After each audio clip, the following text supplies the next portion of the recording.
আসসালামু আলাইকুম প্রিয় দর্শক, সবাই কেমন আছেন? প্রিয় দর্শক, কিছুদিন পূর্বে বাংলাদেশ বিমান ঘোষণা দিয়েছে প্রবাসীদেরকে মৃত লাশ আনবে না। তারা আগে প্রবাসীরা যখন প্রবাসে মারা যেত তাদেরকে তাদের মৃত লাশ বিনা খরচে সম্পূর্ণ ফ্রিতে দেশে আনতো, কিন্তু বর্তমানে তারা ঘোষণা দিয়েছে তারা মৃত লাশ আনবে না, পয়সা ছাড়া। তাদেরকে পয়সা দিতে হবে, তারপর আনবে। প্রিয় দর্শক, এটা অত্যন্ত অমানবিক। প্রিয় দর্শক, এই নিয়ে অনেক তোলপাড় চলছে প্রবাসীদের মধ্যে। বিভিন্ন রকম মানুষ, প্রবাসীরা বিভিন্ন রকম ভাবে প্রতিবাদ করতেছে। কেউ ফেসবুক পোস্টের মাধ্যমে, কেউ ভিডিও বার্তা প্রকাশ করার মাধ্যমে, বিভিন্ন রকমের। প্রিয় দর্শক, আজকে সে বিষয়ে কথা বলবো এবং সে বিষয়ে প্রতিবাদ জানাবো। প্রিয় দর্শক, তার আগে আমরা একটা বাইরের ভিডিও দেখি, তিনি প্রতিবাদ জানিয়েছে। ভিডিওটি দেখি এবং তারপরে আমি ভিডিও শেষে কিছু গুরুত্বপূর্ণ কথা বলবো। আশা রাখছি পুরো ভিডিও জুড়ে আমার সাথে থাকবেন। চলুন ভিডিওটি দেখে আসি, বাইরে কি বলে দেখে আসা যাক। ভাই আপনি গাড়ি খুলুন কি লিখে ভাই? ভাই বাংলাদেশ বিমানে বেলে মরলে বাঙালির লাশ নিত না। হ্যাঁ, তো আমি জীবিত থেকে টিকিটটা কাটছি, টিকিটটা ফেরত দিয়েছি, তেল হয়েছি। বাংলাদেশ বিমানে যাইতাম না, সামান কমাই লইতাছি। তো ভাই বাংলাদেশ বিমানে যাইবেন না তো অন্য বিমানে যান, তাহলে কি মনে করেন বাড়িতে যাইতাম না আর যাইতাম না, দেশের নাম লইতাম না। সামান টামান দেয়ালাম মাইসেরে মানুষের দিয়ে লাইবেন, ঠিক আছে। তো বাড়িতে যাইতে হবে, বউ পোলাপান যেমন আছে ভাই, যাইতে হবে না? থাকলে যাবো, সমস্যা নাই। বগুলা যে সময় ডাক দিবে সময় যাই, বগুলার আগে আইন নিলে বিদেশ দিয়া তোদের ভিতরে কব তুই বিদেশ থাক, আমি যাই। কাতার এয়ারলাইন্সে যাইতে হইব। বাংলাদেশ বিমানে ভাই এটার নাম হইলেন না, আপনারা এটার নাম হইলেন না। ওই তারা সিদ্ধান্ত কতক্ষণ পরে দেখবেন, ওই করোনার মধ্যে কইছে পাশে ডাইন পাশে এক সিট খালি, বাম পাশে এক সিট খালি। যাওয়ানোর সময় ওই যেহেন সামানটা হেন সুদ্ধা মানুষ তার বিমানে যায় লাভ আছে। সামান দেব না, আমি যা আছে মানুষকে দিয়ে দেবো, দুইটা একটা করে বাংলাদেশে দুর্নীতি বেশি। যাইতাম না বাংলাদেশ বিমানে। ভাই নিজে তো বাঙালি, দেশে বদনাম করো কি রে? দেশে বদনাম করি গেলে বদনাম সুর সুরটা দেশটার ভিতরে বইরা গেছে গা। হ্যাঁ, আর সব সুর সুরটা দেশটার মধ্যে বইরা গেছে, কইব কেমনে? তারা লাগি তো যাইতে পারতেছে না, প্রবাসীর আপ ডাউন টিকিট পাইতেছে না। মারা গেলে লাশ নিয়ে যাওয়া নাই। দেশটার বদনামটা তাহলে কি করবো কও? হ্যাঁ, না এখন তো ঠিক আছে, এটা যে মনে করেন যে আপনি ঠিক আছে বাংলাদেশ এলান, আমরা কাতার থাকেন, কাতার এলান্সে যান। আপনার এমন তো কথা না যে আমার বাংলাদেশ এলান যাইতে হবে। কাতার এয়ারলাইন্সে নিয়ে দেশ সকালাইবো, আবার আইতো দিত না সিঙ্গেল টিকিট। তো আমি যাই লাভ কি? ও তাই, হ্যাঁ, ঠিক আছে খালাস। আমরা কুয়াশা টিকিট দিয়ে আসে, রাউন্ড আপ ডাউন নাই, খালি আনতে কে যাও।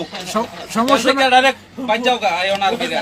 তা সমস্যা নাই তাহলে। তাহলে আবার হোম কোয়ারেন্টাইন তো 1.5 লাখ টাকা খরচ হয়। আর ঠিকই আছে, খালি বললে 1 বছর পর যান, করোনা জাগা, গিয়া লাভ আছে নি? ঠিক আছে। তারপর কাতার এয়ারলাইন্স খুলুক, ঠিক আছে, আপ ডাউন টিকিটে যাইবেন গা, ঠিক আছে। খালি বললে গোষ্ঠী মারেন, বাংলাদেশ এয়ারলাইন্সে গোষ্ঠী মারেন। বাংলাদেশ বাংলাদেশের এয়ারলাইন্স বিমানে গিয়া লাভ নাই।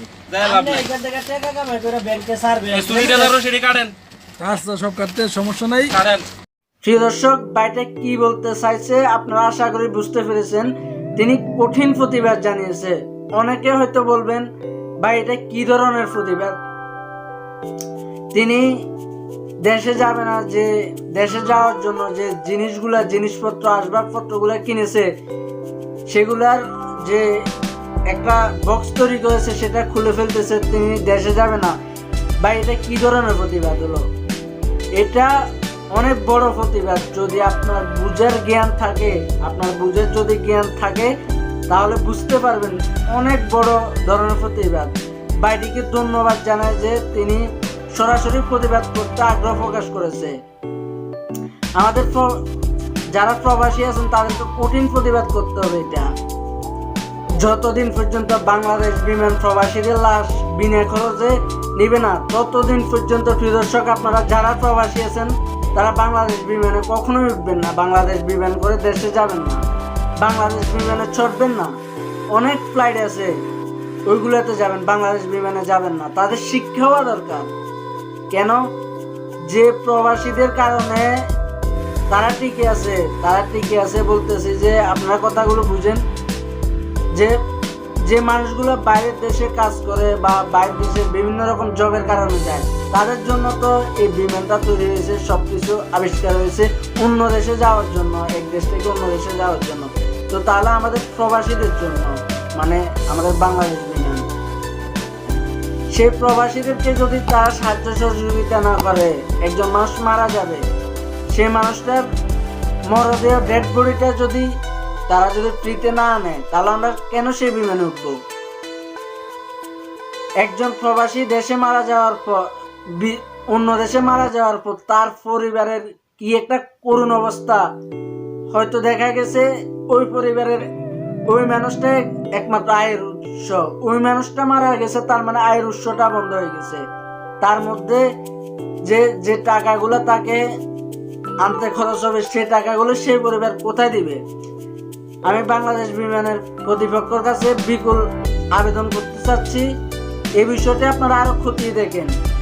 একজন প্রবাসী আনলে আমরা একটা অনুসন্ধান করি, এক ফ্লাইটে আমি সর্বোচ্চ 5 জন প্রবাসী লাশ ধরলাম। আশা করি এতগুলো হয় না, তারপরও ধরলাম এক ফ্লাইটে 5 জন প্রবাসী লাশ আসে। তাহলে আপনাদের 5 জন সিটে যদি পাঁচটা সিট যদি আপনাদের বরাদ্দ হয়ে যায়, এই 5টার জন্য কি আপনাদের অনেক ক্ষতি হয়ে যাবে? বিষয়টা চিন্তা করে দেখুন।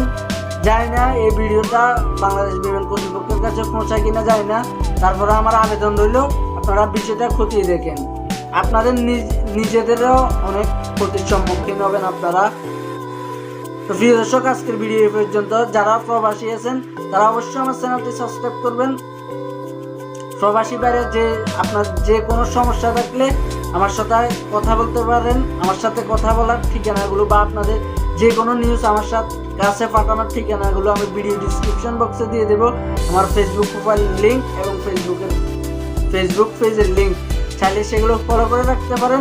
আপনার যে কোনো সমস্যা, যে কোনো নিউজ সেখানে পাঠাতে পারেন।